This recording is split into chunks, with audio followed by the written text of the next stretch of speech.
Amém, igreja. Bom, o pastor já resumiu a pregação, eu posso ir embora. Amém? Tchau, Deus abençoe. Pastor Eberson agora sobre a oferta, eu já estava ministrando a palavra. Eu falei, o que eu vou fazer ali, meu pai? Deixa eu ir embora. Mas glória a Deus, o Senhor é Deus de detalhes. Ele tem mais para as nossas vidas em cada um dos detalhes da nossa vida. Bom, em primeiro lugar, eu quero dar uma satisfação aos pais dos juniores. Nós temos aqui um projeto, né, aos domingos pela manhã, são 8 domingos, onde temos um projeto chamado Vida, Escolha a Vida, e esse projeto ensina os juniores, né, ajuda os juniores, orienta eles para que estejam fazendo boas escolhas, né, as melhores escolhas da sua vida. E um projeto bem interessante, que eu acredito mesmo no poder e no mover de Deus. E fala sobre diversas coisas, né? Sobre as drogas e uma série de outras coisas que é importante que os nossos juniores estejam sabendo para que no final eles escolham a Cristo. E eu tenho crido numa unção de missões que está sendo liberada sobre as nossas crianças nesse tempo. E ontem à noite a Tainara mandou uma mensagem para mim dizendo que não poderia estar presente, infelizmente, porque ontem ela e a Wilma estiveram na Cracolândia do Jacarezinho e ali houve uma guerra travada, uma batalha espiritual muito ferrenha. E elas também estavam numa vigília onde realmente elas não conseguiriam estar aqui hoje. E eu tenho glorificado a Deus pela vida dessas ministras do Senhor, dessas missionárias. Elas não estão recebendo nada, né, pastor? Elas estão vindo de graça. Elas estão investindo dinheiro de passagem até, né, para estar aqui aos domingos. E ontem eu conversei com a Fátima e elas de alguma maneira, a gente vai estar todo domingo trazendo um café da manhã, né, um bolo, alguma coisa para elas estarem ali sendo bem recepcionadas, enfim. Eu tenho glorificado o nome do Senhor pelo investimento da vida dessas missionárias. Elas vivem de missões e elas têm vindo abençoar as nossas vidas, a vida dos nossos filhos, e por que não abençoá-las também, amém? Então é isso. Hoje as crianças estarão com a tia Marta e os juniores com a Fátima. Aproveitaremos esse tempo então com os juniores para estar ministrando uma palavra, orando e ensaiando. Ensaiando para quê? Já que é ensaiando para domingo que vem, dia 28, à noite. Nós estaremos aqui fazendo uma apresentação para as mães. Ah, mas o Dia das Mães não já passou? Não, o Dia das Mães é hoje, ontem, amanhã e sempre.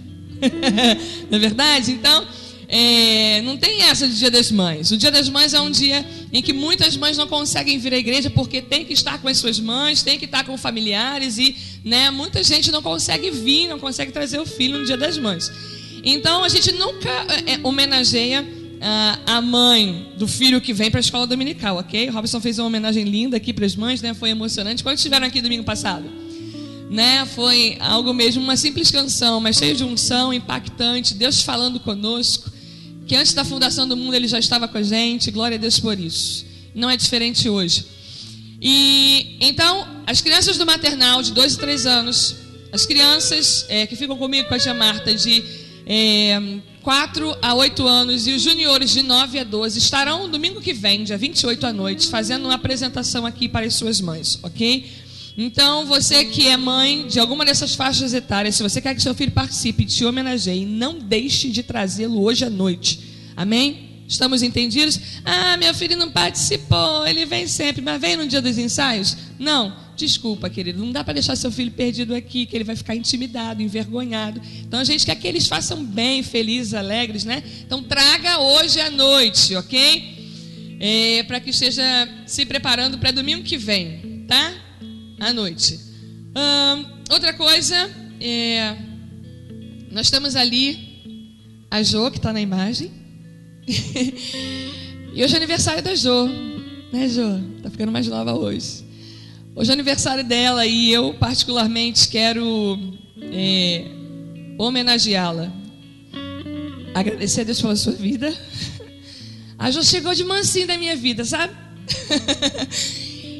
bem discreta, bem suave, bem sutil, foi chegando, foi ocupando um espaço no meu coração. Hoje já está sentada, já está tomando cafezinho na sala do meu coração. Você é muito especial, viu?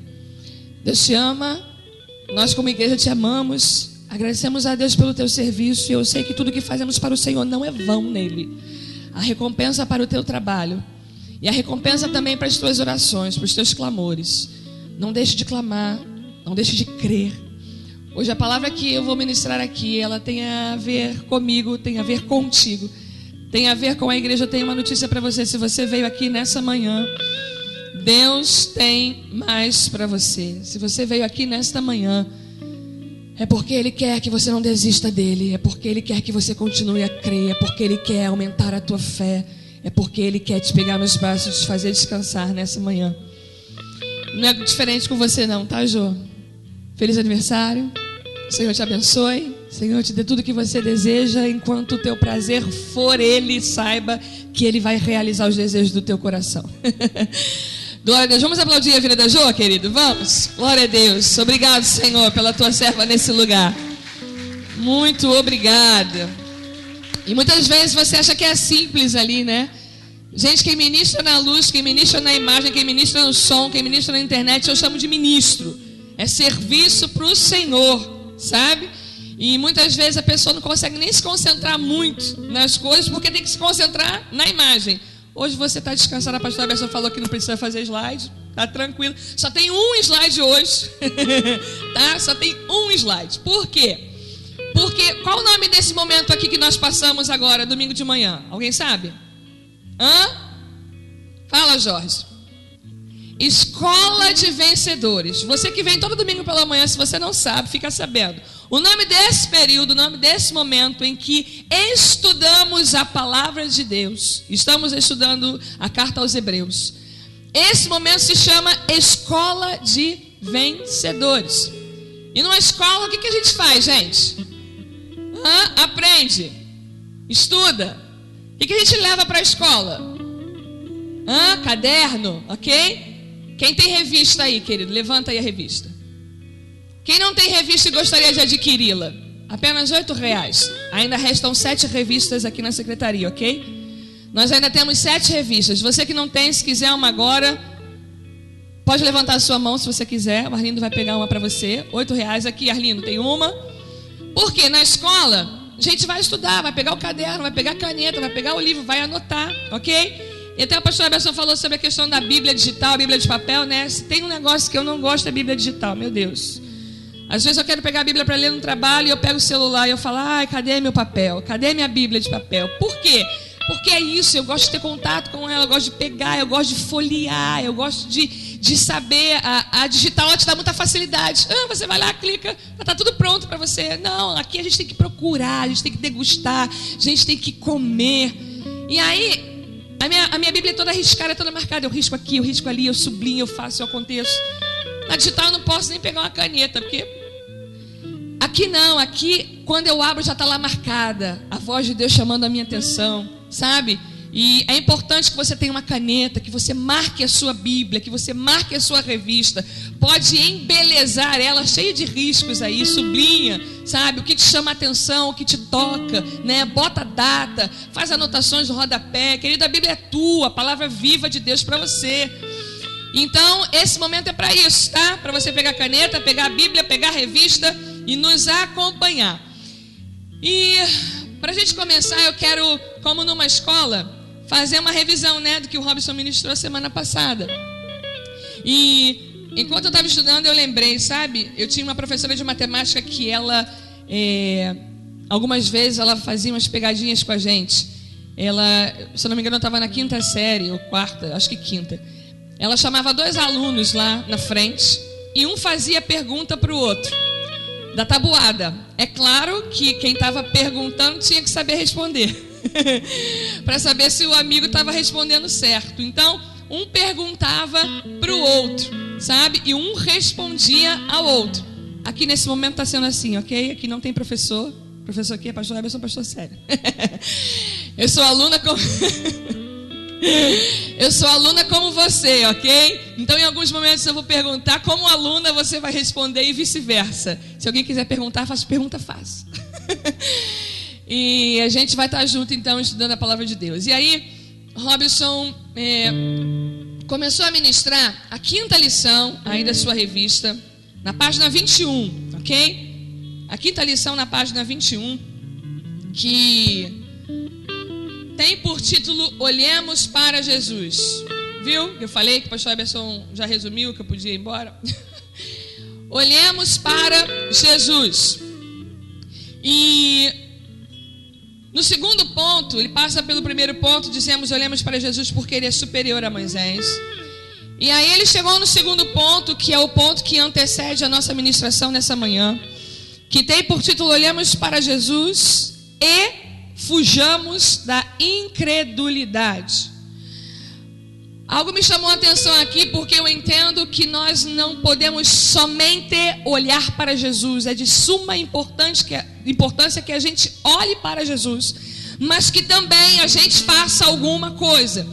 E aí o autor da revista diz: olhemos para Jesus e fujamos da incredulidade.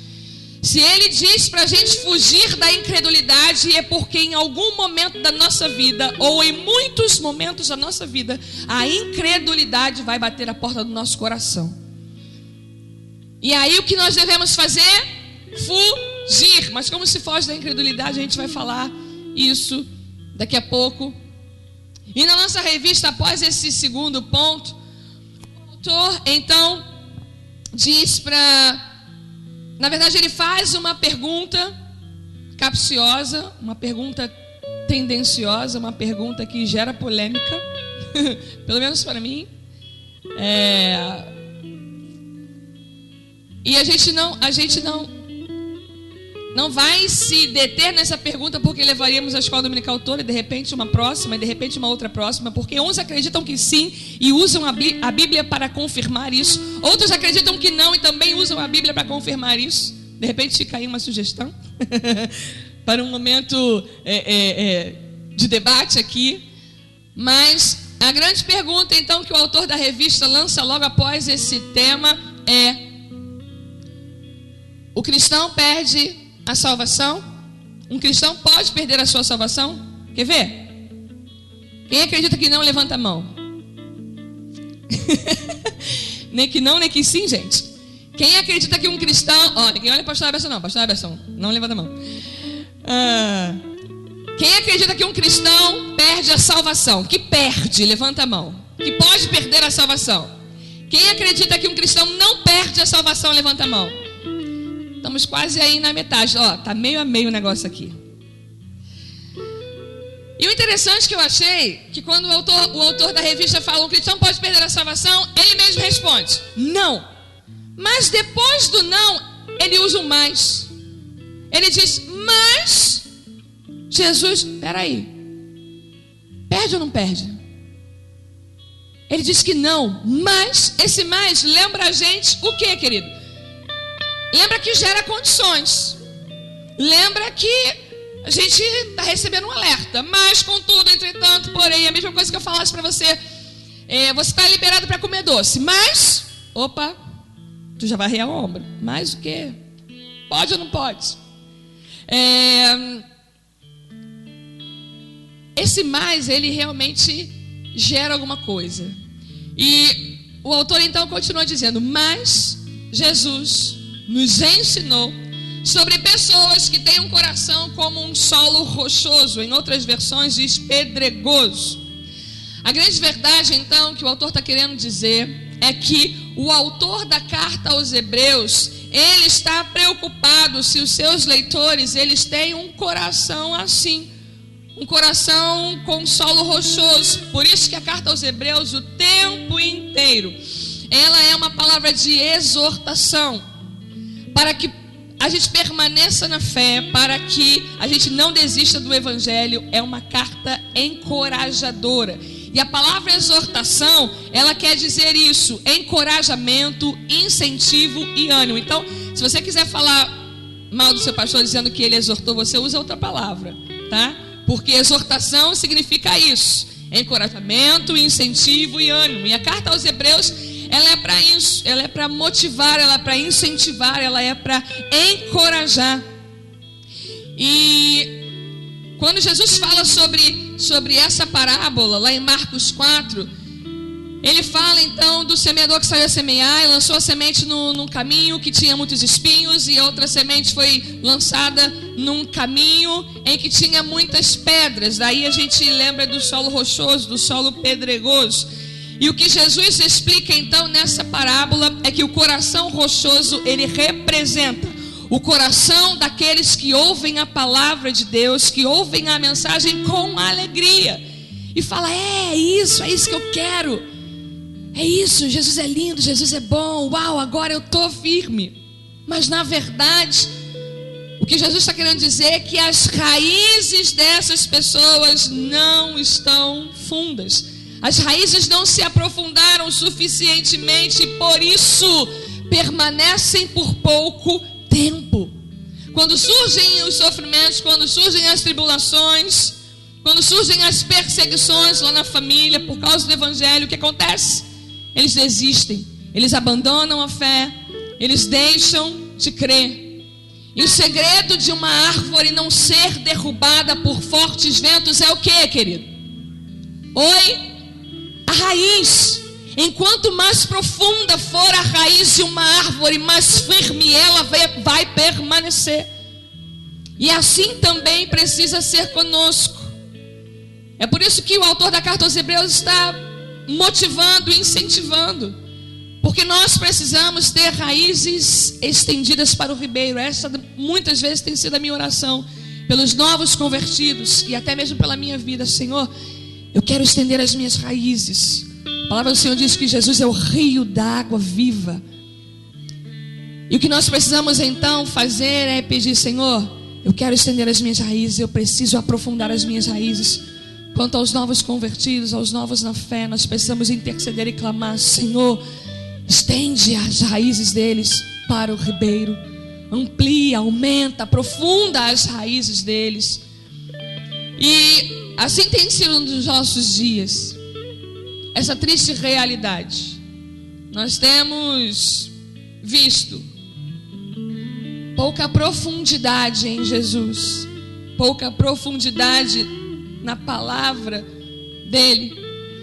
Corações frios, corações apáticos, desanimados. Na verdade, mais amantes dos prazeres do que amantes de Deus, mais amantes dos vícios, da televisão, dos desejos, das vontades, dos confortos, do que amantes de Deus. E hoje, na verdade, também se desiste muito fácil, se abandona o evangelho, a verdade, Jesus, com muita facilidade. E por qual motivo? Muitas vezes por nada. Você vai perguntar: cadê aquela irmãzinha? Cadê aquele irmãozinho? Cadê fulaninho? Não sei. E quando você vai visitá-lo, você pergunta: e aí, o que está acontecendo? Estou desanimado, trabalhando muito, não tenho mais tempo, estou cansado, minha esposa também não me acompanha, meu marido também não quer saber. Aí eu fico desanimada, desistindo de Jesus, desistindo da verdade, abandonando o evangelho por nada. Enquanto eu estava estudando essa parte, houve um exato momento em que Deus falou: filha, a igreja livre tem sido uma igreja frouxa. A igreja livre tem sido uma igreja frouxa. Foi essa palavra que veio no meu coração. Desistindo de mim por nada, desistindo de congregar com os irmãos por nada. Alguns até se justificam: é meu marido, é minha esposa. E a grande verdade é que estão olhando para os problemas, estão olhando para as tribulações, para as dificuldades, como o pastor ministrou agora há pouco. Não estamos olhando para Jesus. E precisamos fazer isso em todo o tempo. Por diversas vezes, até conversei com o pastor Célio esses dias, Quando eu sei de uma notícia de desânimo aqui, outra notícia de desânimo ali, eu falo: Jesus, o que é isso que está acontecendo? Eu sei que também tem se cumprido a palavra do Senhor, que nos últimos dias o amor de muitos esfriaria. Eu falo: Senhor, comigo não deixe, não permita que isso aconteça comigo. Eu quero te conhecer, eu quero te amar, eu quero te beijar, eu quero estar contigo, eu quero me agarrar em ti. Não, Senhor, não deixa que aconteça comigo, nem com meu irmão, nem com a minha irmã. E aí, querido, eu lembro da igreja perseguida. Se a gente pensa que tem problema, vai lá, joga no YouTube. Se você acha que você é perseguido pela sua família, vai lá, joga no YouTube, vê lá, igreja perseguida. Pessoas que veem os seus cônjuges morrerem em sua frente, degolados, decepados, violentados, homens e mulheres estrupados na frente dos seus cônjuges, filhos sendo assassinados e queimados vivos, lançados em cadeias injustamente, somente porque pregam o evangelho, porque amam a Jesus. Mas muitos e milhares dele não desistem do evangelho, não desistem de Cristo. E eu falo e tenho dito ao Senhor: Senhor, me ensina esse segredo, me revela o segredo da igreja perseguida, porque eu quero ser assim. Quando chegar o momento de tribulação na minha vida, eu não quero desistir, eu não quero desanimar. E por muito pouco estamos fazendo.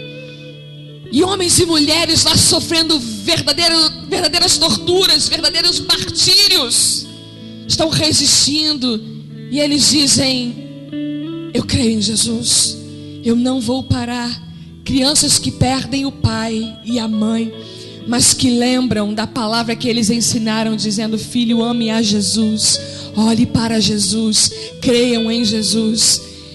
E porque muitos não estão desistindo, outros estão se convertendo, que eles falam: caramba, não tem medo de morrer. Que Jesus é esse, que Deus é esse, que palavra é essa, que Bíblia é essa, que transformação é essa, eu também quero. Tem uma música da pastora Ludmila que diz: se você não desistir, é para mim inspiração para permanecer fiel e firme. Muitas vezes a nossa não desistência vai ajudar outros também a não desistir. Tem sido assim com a igreja perseguida. Outros têm se convertido porque em meio a torturas, em meio a possibilidades de morte, eles não negam a Jesus. Mas eu tenho que te dizer que se você tem passado por momentos de frieza e de incredulidade, se você tem pensado ou já pensou alguma vez em desistir da fé, a carta aos Hebreus é a carta que nós precisamos estudar ainda mais. Amém? E eu quero ler aqui com você. Você pode abrir a sua Bíblia em Hebreus 3, do 7 ao 14. Hebreus 3, do 7 ao 14. Eu vou ler e você acompanha aí na sua Bíblia, ok? Hebreus 3, do 7 ao 14, que diz: e uma vez que Cristo é tão superior, o Espírito Santo nos adverte: hoje, se vocês ouvirem a sua voz, não permitam que o coração de vocês se endureça. Quem é que permite, querido? Quem é que permite? Vamos lá, a gente falou que isso aqui é uma escola, ok? Hoje, se vocês ouvirem a sua voz, não permitam. Quem é que permite? É Deus? Não. Quem? Eu. Diga eu. Não permitam que o coração de vocês se endureça, como fez o povo de Israel. Eles se rebelaram durante o tempo da provação no deserto. Ali os seus antepassados me desafiaram e me puseram à prova, apesar da paciência que tive com eles durante 40 anos e de terem visto tudo o que eu fiz. Por isso, fiquei muito irado com eles, pois seus corações estavam sempre olhando para outro lugar, em vez de levantarem os olhos para mim, e não reconheceram os meus caminhos. Assim, eu fiquei irado e fiz este juramento: jamais permitirei que eles entrem no lugar do meu descanso. Portanto, Tomem cuidado com os seus próprios corações, irmãos, para que não se tornem maus e incrédulos, levando vocês para longe do Deus vivo. Verso 14: porque se formos fiéis até o fim, confiando em Deus, tal como fizemos no princípio, quando nos tornamos servos de Cristo, participaremos de tudo quanto pertencem a Cristo. Quantos querem participar de tudo quanto pertence a Cristo? Diz amém. Eu quero participar de tudo quanto pertence a Cristo. E aí o verso 14, ele nos dá a resposta. Existe uma condição para que a gente participe de tudo quanto pertence a Cristo. Ele diz aí no verso 14, você pode acompanhar? Porque se formos o quê? Fiéis até o fim, confiando em Deus, participaremos de tudo quanto pertence a Cristo, se formos fiéis até o fim. Se formos fiéis até o fim, confiando em Deus. E aí no verso anterior, no verso 12 que nós lemos, diz o seguinte: olha, tomem cuidado com os seus próprios corações, para que ele não se torne incrédulo, levando vocês para longe de Deus. E o que nós vemos aqui, o que nos leva para longe de Deus? Oi? Aí? O que nos leva para longe de Deus? Querido, não é a tribulação, não é o sofrimento, não é a perseguição, entenda isso. O que nos leva para longe de Deus é a incredulidade, é quando nós deixamos de crer. Por isso o autor da carta aos Hebreus diz: olha, tome cuidado com o seu coração. Ei! Tome cuidado com o seu coração, para que ele não se torne incrédulo. Olhe para Jesus e fuja da incredulidade. Não deixe de crer. E nesse cuidado, nesse cuidar dos nossos corações, o que nós precisamos então é da palavra de Deus. Entramos então no ponto 3 dessa manhã, da nossa revista, que diz: olhemos para Jesus e creiamos em sua palavra. Você pode repetir isso? Olhemos para Jesus e creiamos em sua palavra. Segundo ponto diz pra gente olhar para Jesus e fugir da incredulidade. Como que a gente foge da incredulidade? Crendo na palavra de Deus, olhando para Jesus e crendo na sua palavra. E aí Robson terminou a sua ministração falando sobre 6 estratégias, estão aí na sua revista, 6 estratégias para combater a incredulidade, para combater a apostasia, que é o abandono da fé, para combater a dureza do coração, que seria esse solo rochoso que nós já falamos. E a primeira estratégia que tem aí na sua revista, a primeira estratégia que o Robson ministrou, foi o seguinte: ouvir e submeter-se. A palavra submeter-se quer dizer também render-se, ok? Ouvir e render-se à autoridade das Escrituras Sagradas.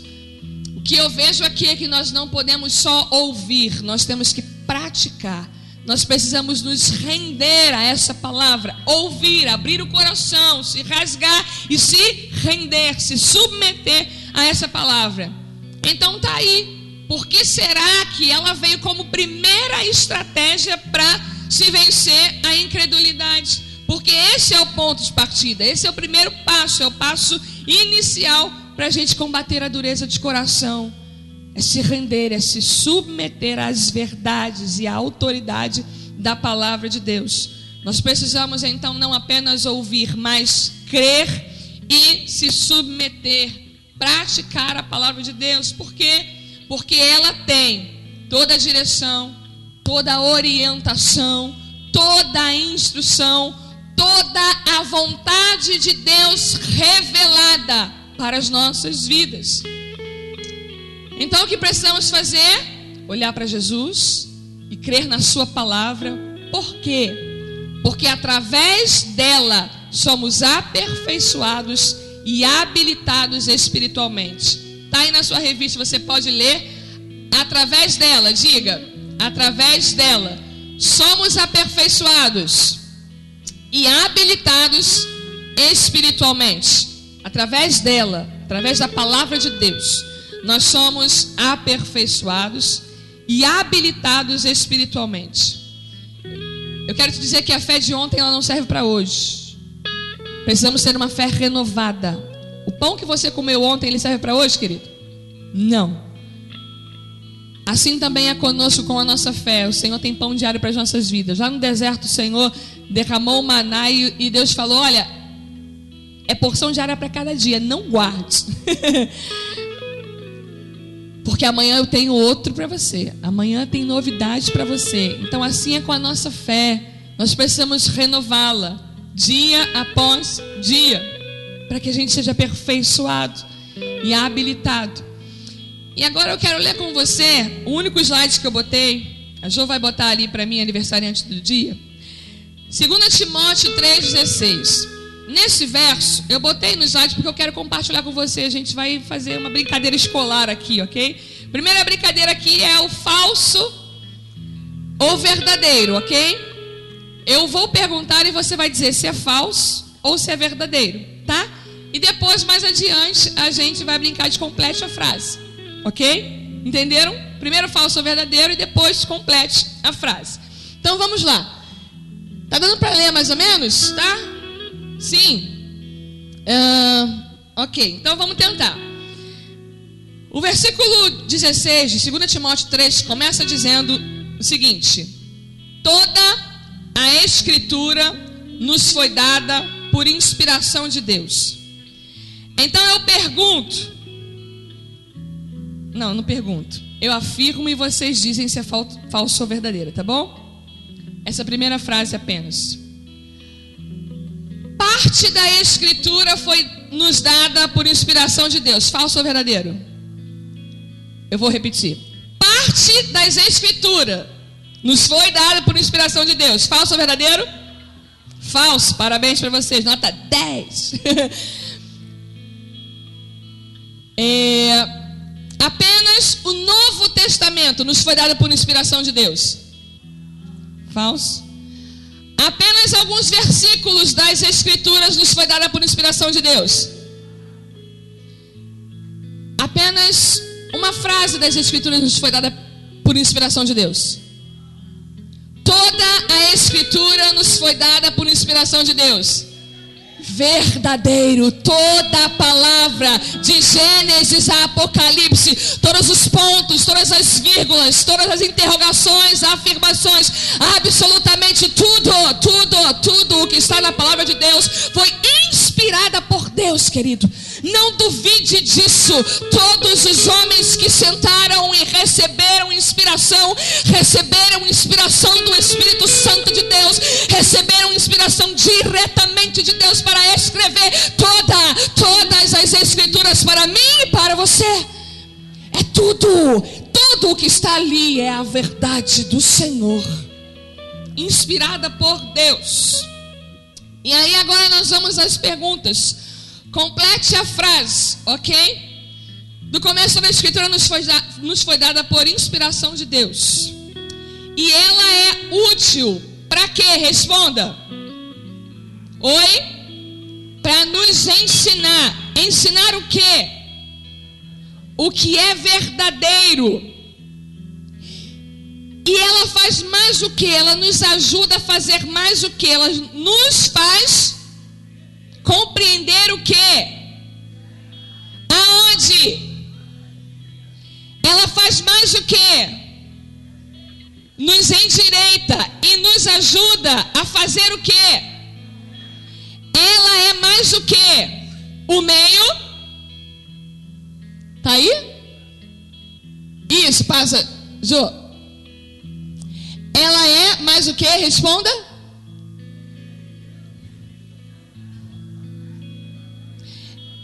Ok, ela é o meio que Deus utiliza para nos tornar bem preparados. Em que ponto? Em todos os pontos. Como ela nos deixa então?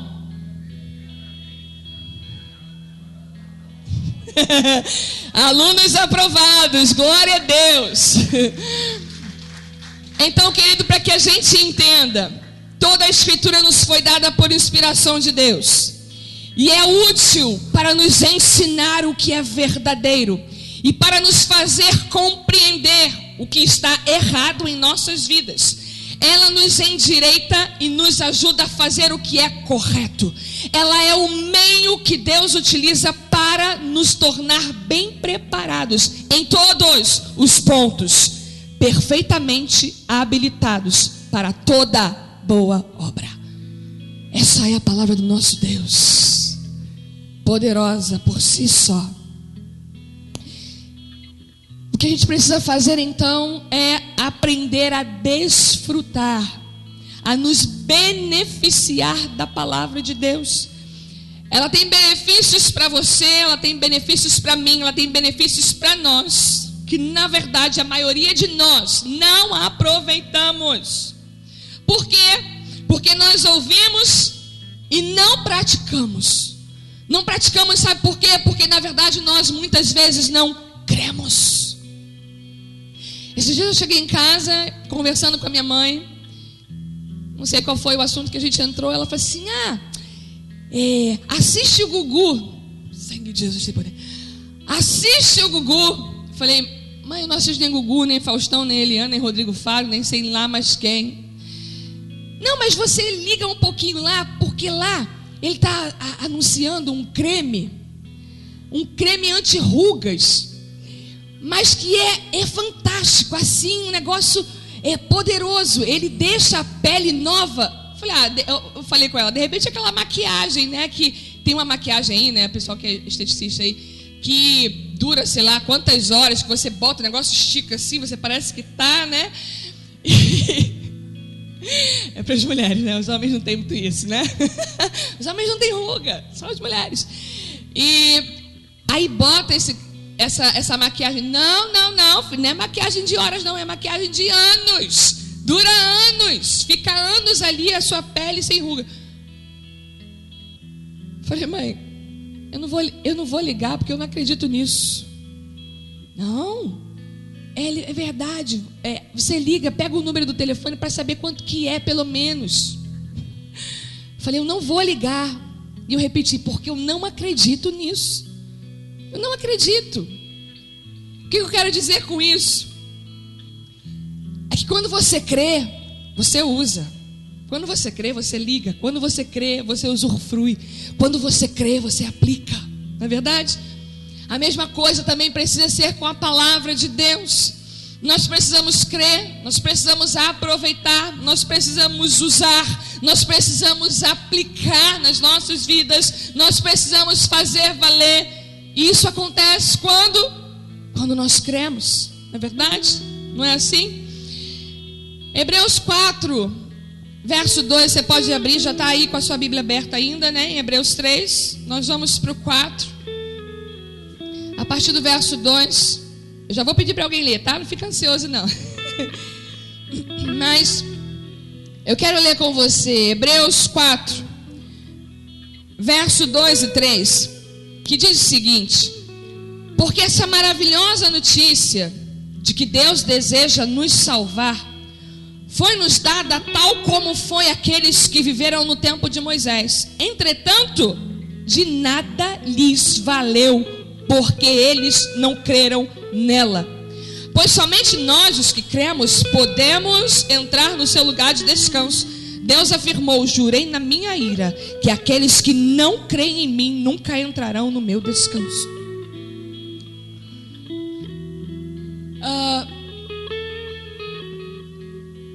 O que nós vemos aqui é que nós precisamos fugir da incredulidade.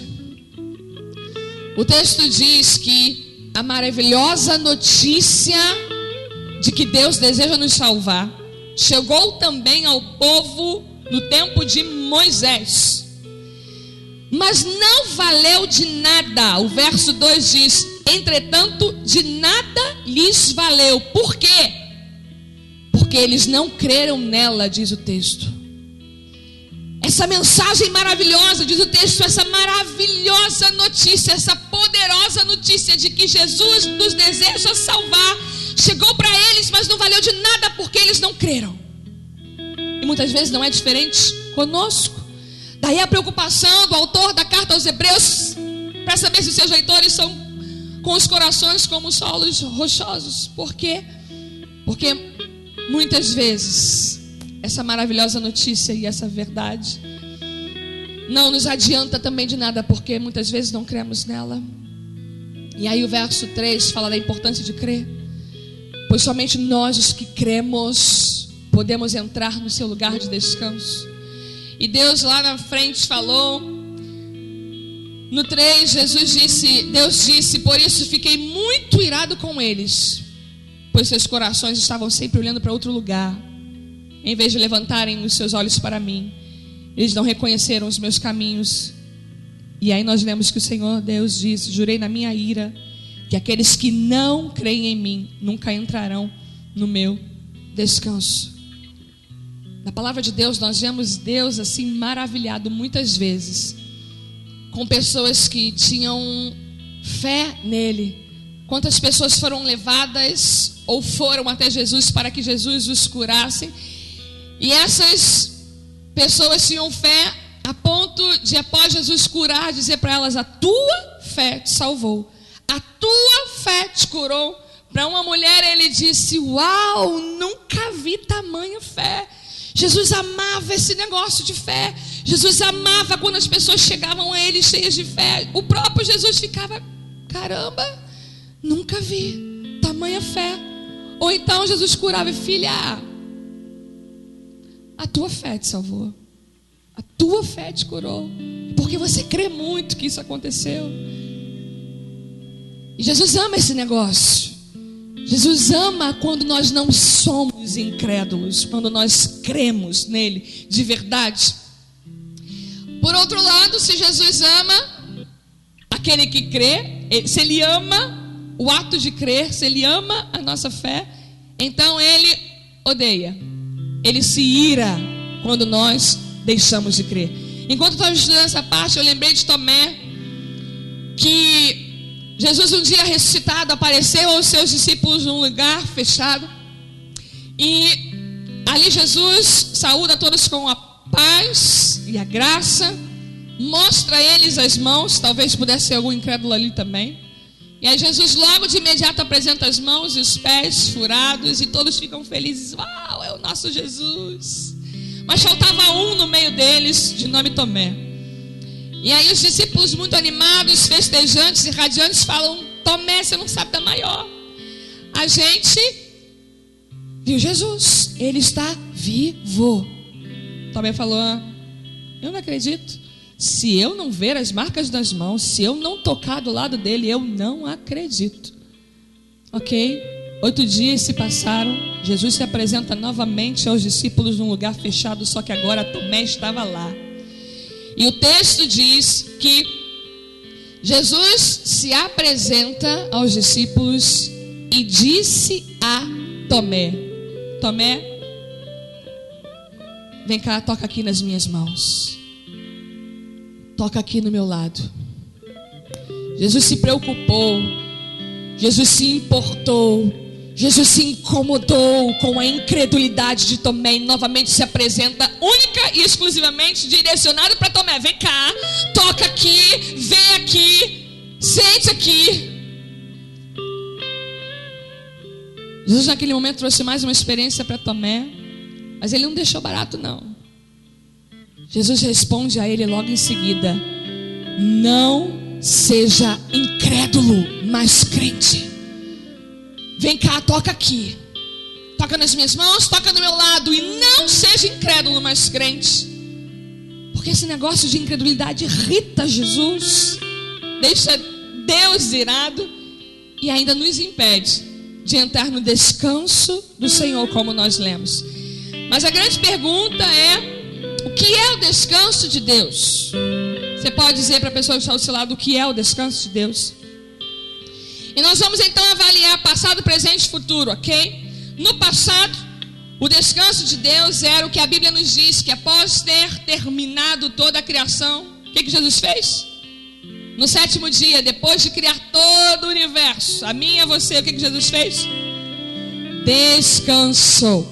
Outro descanso de Deus que nós podemos ver, e alguém pode abrir aí Deuteronômio 12, 10.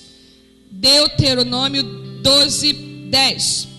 Outro descanso de Deus no passado. Para o seu povo, o povo de Israel, era a terra de Canaã, a terra prometida. Alguém achou? Pode ler?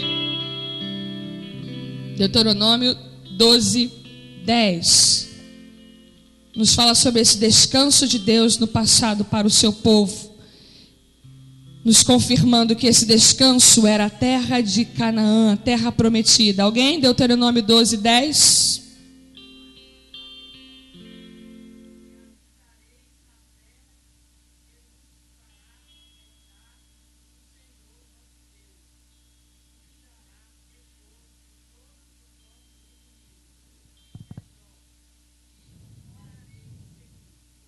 Glória a Deus. Na minha versão diz descanso, na versão dela diz repouso.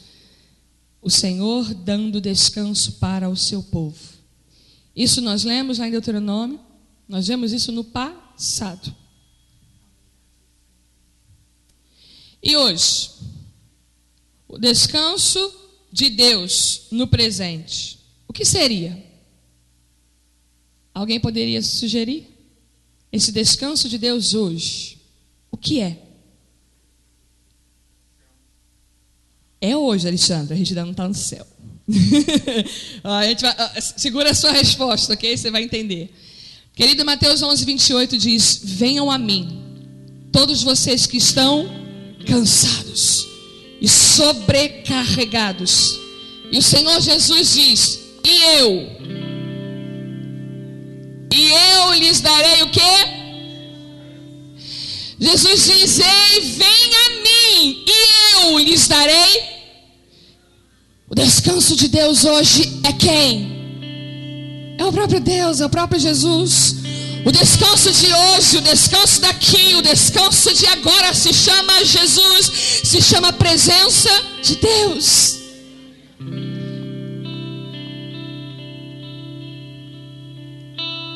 Feche seus olhos. Se você precisa de descanso, Ele diz: vinde a mim.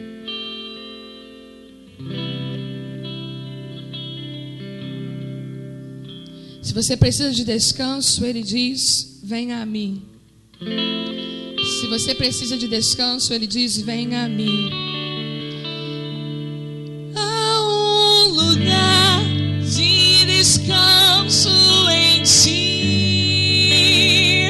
Há um lugar de refrigério em ti. Há um lugar onde a verdade reina. Esse lugar é no Senhor.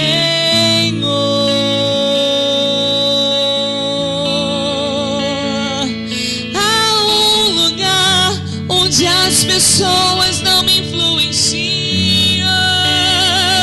Há um lugar onde eu ouço teu Espírito. Há um lugar de vitória em meio à guerra. Esse lugar é no Senhor.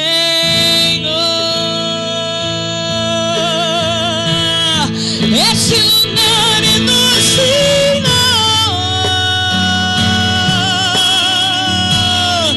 Esse lugar é no Senhor.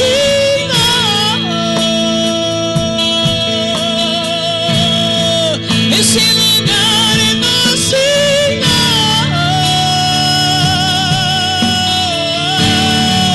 Esse lugar é no Senhor.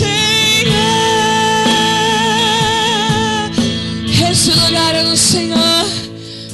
Esse lugar de descanso para hoje é o Senhor. Você pode aplaudir a esse lugar. E isso, querido, é para todos os que creem, todos aqueles que desfrutam da fé em Cristo Jesus. Esse é o nosso lugar de descanso.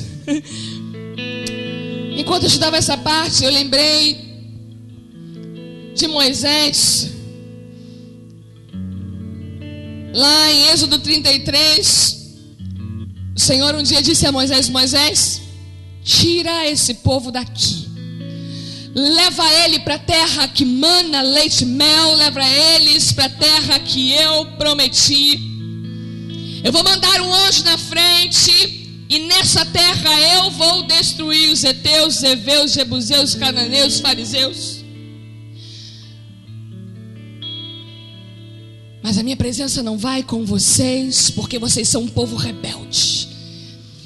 E no caminho, por um simples momento, eu poderia destruir cada um deles. Então eu não vou.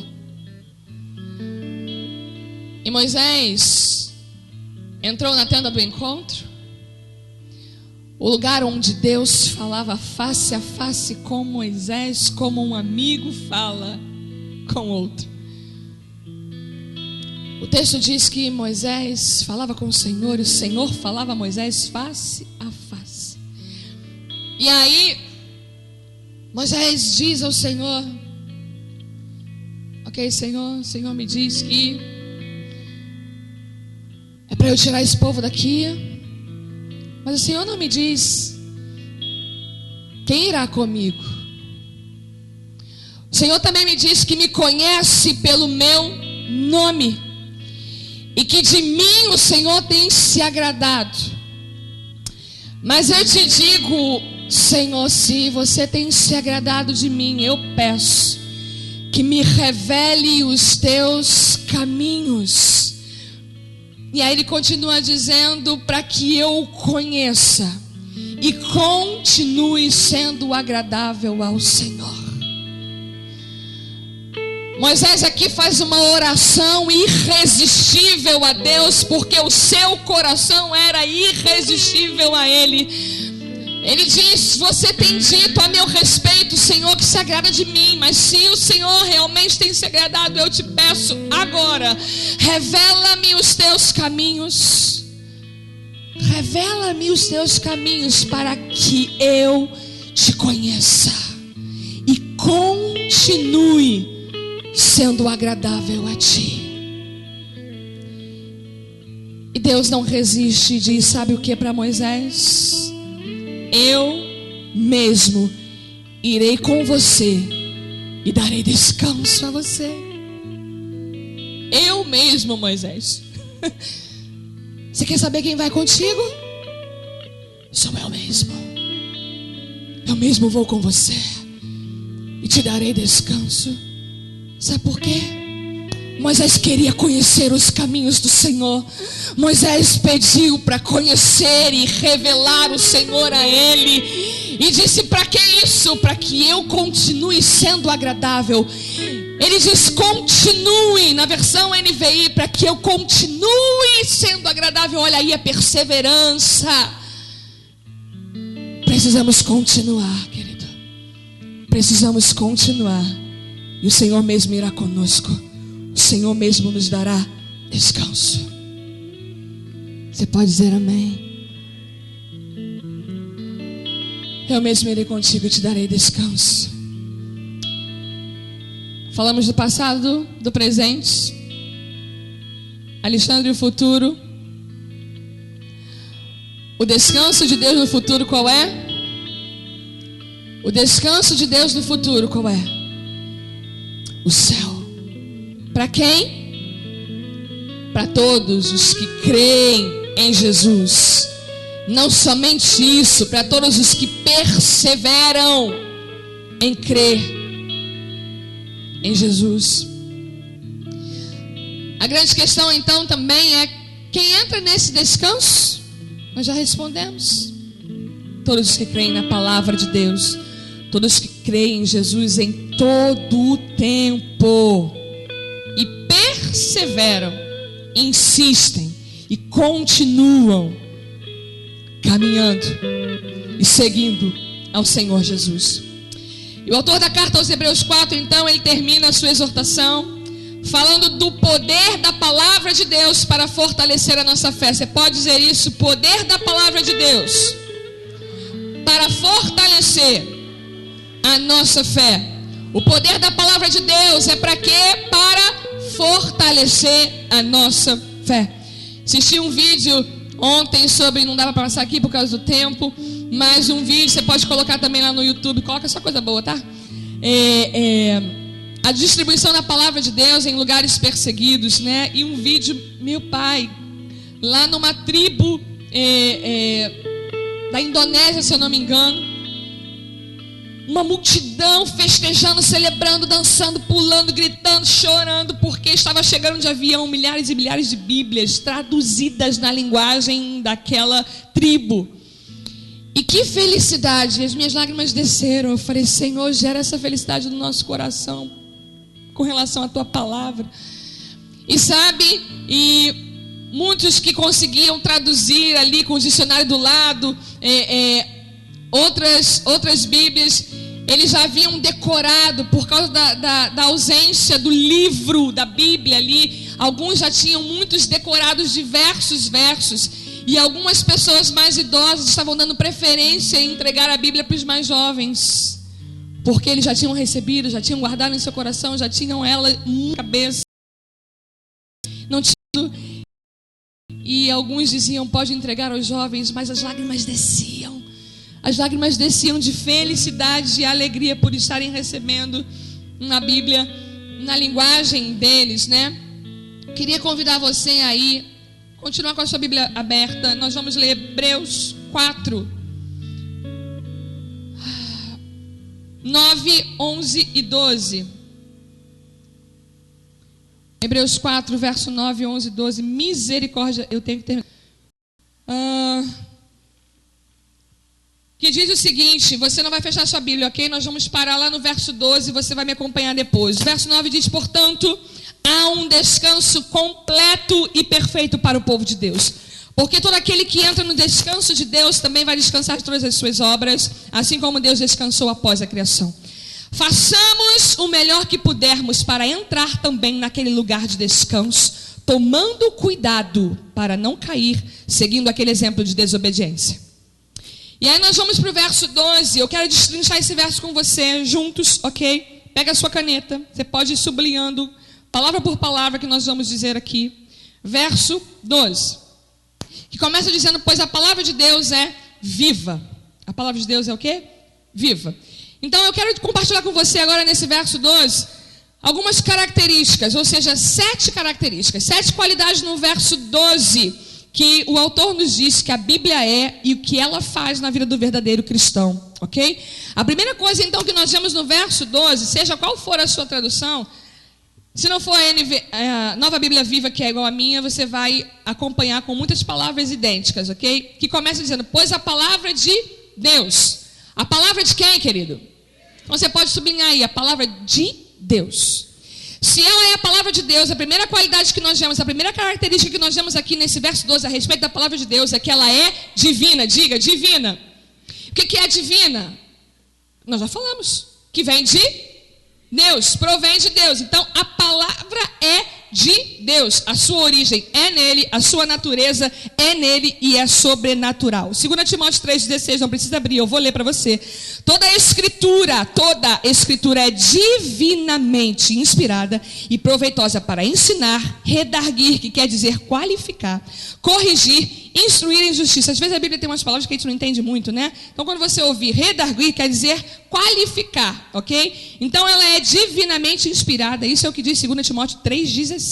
Acompanhando ainda o verso 12, ela vai nos dizer que a palavra de Deus é viva, ok? Tem alguém diferente de viva aí? A palavra de Deus é viva, ok?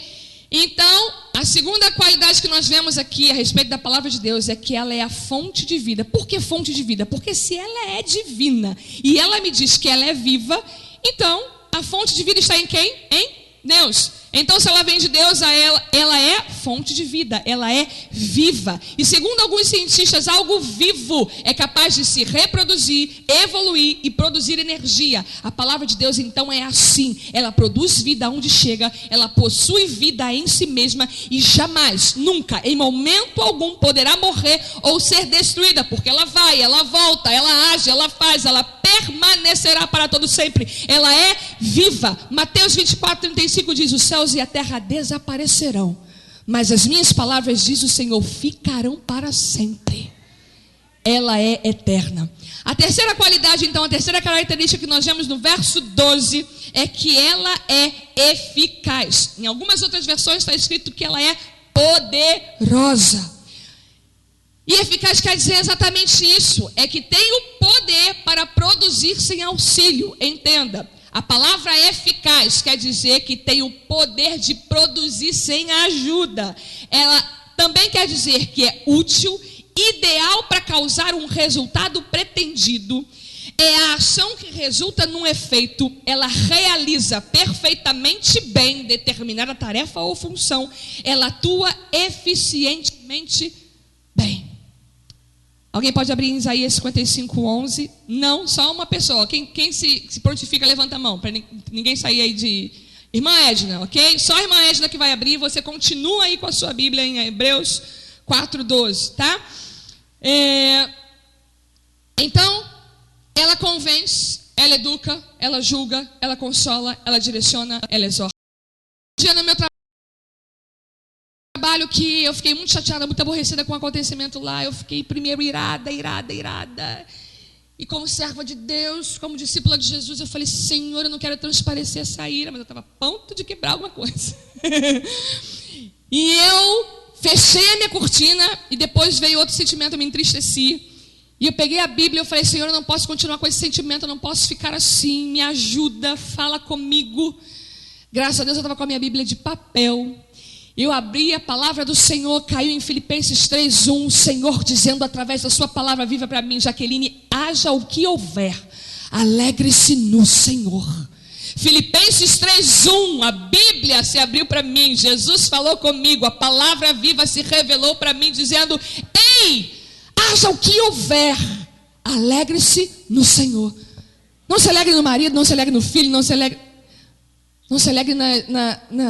nas pessoas, porque algumas vezes vamos nos decepcionar, mas alegre-se em quem?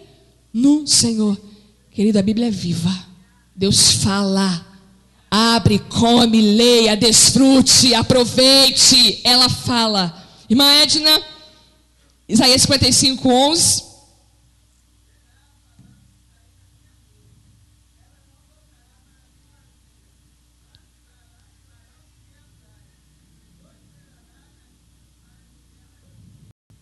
Aleluia, glória a Deus. E aí a gente continua lá no verso 12,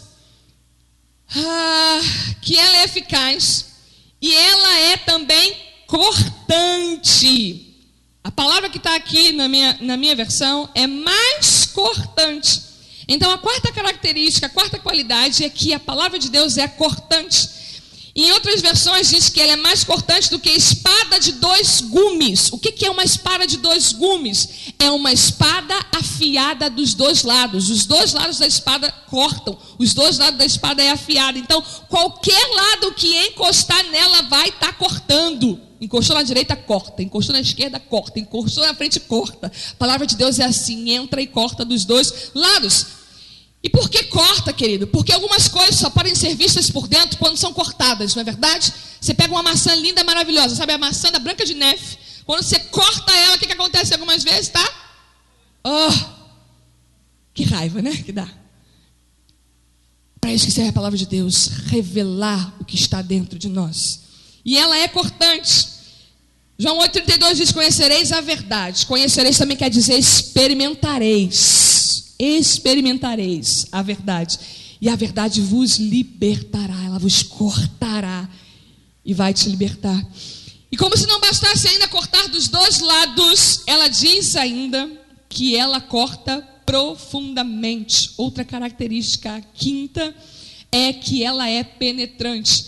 Ela continua dizendo que ela penetra fundo, ela vai tão fundo a ponto de separar alma e espírito, ou seja, ela ajuda a distinguir, ela ajuda a diferenciar, ela ajuda a separar aquilo que é espiritual daquilo que é emocional. Então ela entra, ela corta, mas ela também vai profundo, separando alma e espírito. Ela te revela o que é espiritual e ela te revela o que é emocional.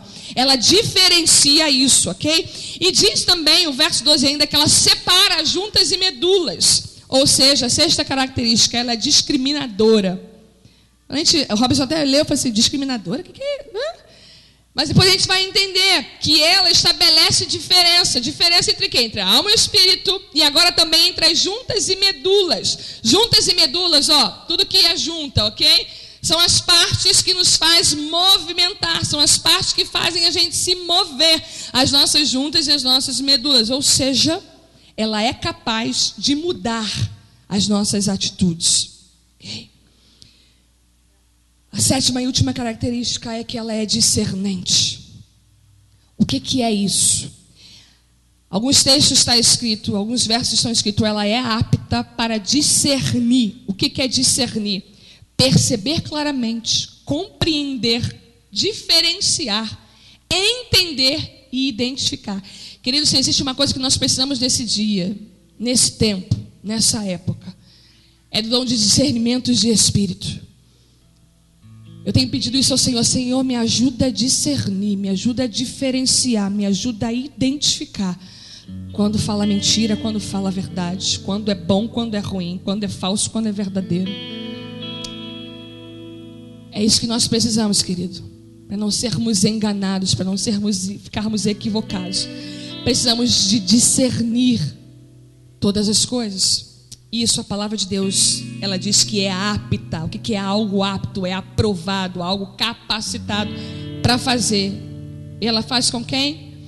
Com os pensamentos e propósitos do coração. Isso quer dizer, então, que ela traz à tona todos os nossos pensamentos e intenções, deixando claro absolutamente para a gente, deixando claro aos nossos olhos quem realmente nós somos. Ela faz uma biópsia lá dentro de nós, do nosso interior. Lembra do salmista quando diz, sonda-me, ó Deus. O que é isso? Põe uma sonda lá dentro e traz para fora. Sonda-me, ó Deus. Faz uma biópsia no meu interior e deixa tudo à mostra. A palavra de Deus tem esse poder, ela é discernente, ela traz para fora as minhas intenções e os meus propósitos. Se coloque de pé, pode fechar sua Bíblia, sua revista. E o verso 13 diz, não há nada que se possa esconder de Deus. Cada coisa a respeito de nós está descoberta e escancarada aos olhos penetrantes do nosso Deus vivente. Nós terminamos a nossa ministração aqui dizendo que neste tempo de apostasia, onde muitos têm se afastado do Evangelho, onde muitos têm abandonado o Senhor Jesus, nós vimos aqui hoje 3 estratégias para nos ajudar a sobreviver espiritualmente, a não desistir. Primeiro é olhar para Jesus. Segundo é fugir da incredulidade, não parar de crer, não deixar de acreditar. E como que a gente faz isso? Apegando-se a Jesus e a sua palavra. Precisamos nos agarrar com a palavra, precisamos comer, nos deliciar da palavra. Temos tempo para tudo, corremos para todos os lados, subimos, descemos, deitamos, descansamos, fazemos diversas coisas, mas muitas vezes não paramos para comer a palavra de Deus. Precisamos pedir perdão, porque é ela que nos põe de pé. Em vez de pararmos para ficar vendo novela ou outras coisas mais, precisamos parar, dobrar os nossos joelhos, comer da presença do Senhor Jesus, levantar a Bíblia e comer da palavra dele, porque é ela que vai nos fazer permanecer de pé, raízes profundas na palavra de Deus, conhecendo quem ele é, conhecendo quem nós somos. Para não desistir, querido, precisamos crer e nos submeter à palavra de Deus. Você pode fechar os teus olhos? Senhor, nós te agradecemos, ó Pai, por este momento em tua presença. Obrigado, Deus, porque a tua palavra, ela tem 2 gumes. Ela é como uma espada que corta dos 2 lados. E nessa manhã eu tenho certeza que muitos de nós fomos cortados com a realidade que precisamos melhorar, com a realidade que precisamos pedir perdão a Ti, Senhor, quando pensamos em desistir em algum momento, muitas vezes por motivos tão boçais, tão banais. Porque simplesmente estamos cansados e não sabemos o caminho do descanso. Quando simplesmente achamos que estamos muito atarefados e não sabemos parar para descansar no Senhor. Perdão. Que o Senhor teve um descanso no passado, mas para hoje, para aqui, para agora, o Senhor também tem um descanso. A tua presença é o nosso descanso. E cansamos, queremos parar, porque estamos desanimados, afligidos, abatidos, porque não sabemos descansar no Senhor. Não sabemos desfrutar da tua palavra e nos beneficiar de toda a verdade do Evangelho. Perdão, Senhor, perdão. Como igreja nós pedimos perdão. Como pessoas particularmente pedimos, segura a nossa mão, nos ajuda, Pai. Leva-nos para esse lugar de descanso, porque entendemos que o que nós precisamos é de Ti. A nossa necessidade é da Tua presença. É o Senhor quem nos põe de pé. É comer a Tua palavra que nos fortalece. Não podemos ficar sem nos alimentar, porque isso gera energia para o nosso corpo se movimentar. Assim também é no reino espiritual, com a minha vida espiritual. Não posso parar de comer a Tua palavra, não posso parar de beber da Tua presença, porque são essas coisas juntas, Senhor, que vão gerar força, ânimo e vigor para que eu continue na caminhada. E o Senhor é o caminho, a verdade e a vida. Ajuda-nos a entender que o Senhor é a nossa vida e o caminho pelo qual nós precisamos trilhar. Dependemos de Ti, precisamos de Ti, Senhor. Não nos deixe parar de crer. Queremos e precisamos continuar a crer. Para isso, Senhor, mexe conosco, mexe com a nossa vida, mexe com o nosso interior, mexe com a nossa mente, mexe com a nossa alma, mexe com o nosso espírito, para correr, buscar e comer da Tua palavra, comer da Tua presença. E ali no íntimo, no secreto, ou até mesmo no meio da bagunça, se for preciso, Senhor, fala conosco através da Tua palavra. Mas para isso, Espírito Santo de Deus, incomoda-nos a abri-la, a comê-la, a desfrutar dela, a viver ela. Nós precisamos disso, Pai, para continuar. A todos os desanimados no caminho, a todos os afligidos e abatidos, existe um convite: vinde a mim, eu vos darei descanso. Ajuda-nos, Senhor, a termos raízes estendidas para o ribeiro, dia após dia. Queremos fincar as nossas raízes em direção ao Senhor. Ajuda-nos, ó Deus, a não olhar para os problemas e para as dificuldades. Entendemos nessa manhã que o Senhor fica irado quando não olhamos para o Senhor. O Senhor fica triste, aborrecido quando deixamos de crer. Como Moisés nós falamos: revela-nos os Teus caminhos, para que a gente Te conheça ainda mais, desfrute da Tua presença, tenha experiências profundas contigo, Senhor, e continue a Te agradar. Ajuda-nos, ó Pai. Ensina-nos o segredo da igreja perseguida, esse amor incondicional, essa fé inexplicável. Queremos e precisamos. Espírito Santo, gera isso na Tua igreja nesse tempo. Gera isso na Tua igreja nesses dias. Fortalece o Teu povo, Senhor. Fortalece as nossas vidas, ó Pai. A todos nós que um dia pensamos em desistir, nós pedimos perdão. O Senhor é e o Senhor tem absolutamente tudo aquilo que nós precisamos para viver. O Senhor e a Tua palavra é aquilo que nos traz vida e nos põe de pé. Ajuda-nos a entender e a viver essa verdade. Em nome de Jesus, Pai. Em nome de Jesus. Você pode declarar conosco: preciso de Ti. Preciso do Teu perdão. Preciso de Ti. Quebranta meu coração. Como a costa, o sem apura. Aumenta a nossa sede, Senhor.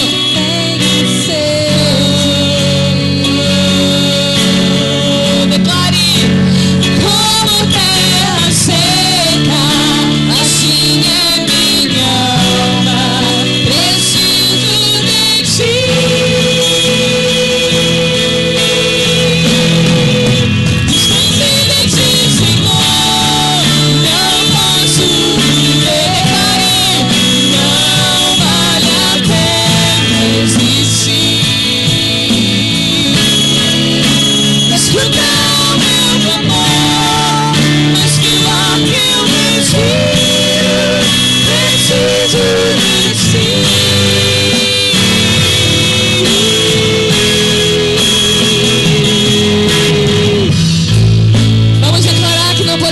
esquecer. Não posso esquecer. Sim, Senhor.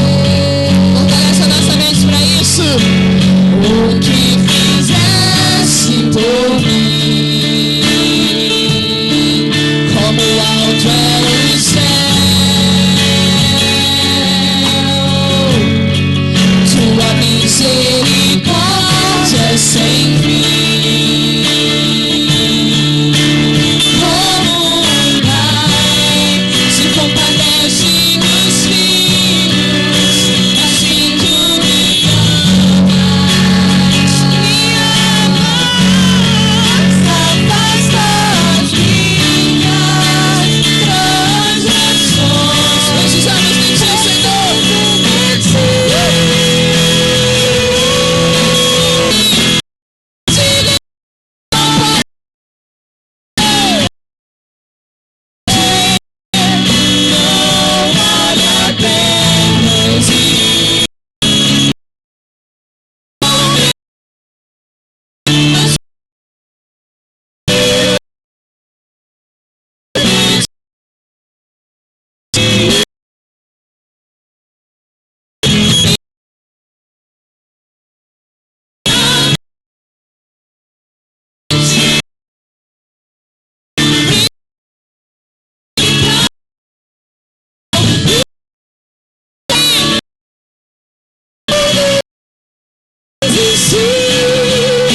Ajuda-me, Senhor. Eu quero permanecer contigo até o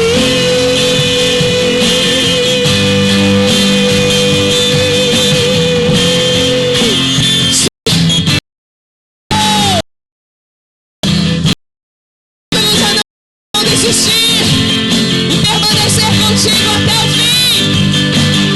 Por isso, nessa manhã, nós escolhemos declarar: se Senhor, não posso, não vale a pena desistir. Escuta o meu clamor, mas que o ar que eu respiro, preciso de ti. Distante de ti, Senhor. oh, não vamos deixar de crer, Senhor.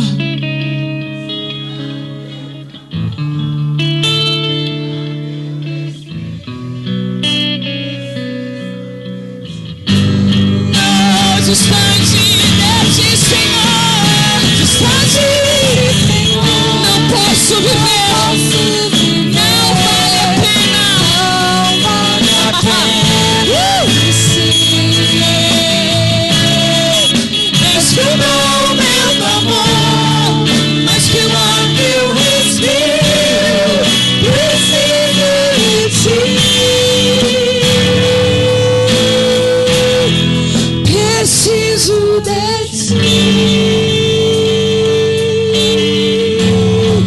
Preciso de ti. Preciso continuar a crer em ti, na tua palavra, na tua verdade. Sim, Senhor. Ajuda a tua igreja neste tempo de crise, de escassez, de sofrimento. Deus, ajuda-nos, Senhor, a continuar a crer. É assim que nós determinamos que queremos fazer. Vamos cuidar do nosso coração. Vamos tomar cuidado, fugir da incredulidade e crermos na tua palavra em todo o tempo. Em ti, Senhor, encontraremos descanso. Ontem, hoje, amanhã e sempre, porque fiel é a tua palavra e ela não voltará vazia. Antes fará tudo aquilo que o Senhor determinou para essa manhã, no meu, no teu e no nosso coração, meu querido.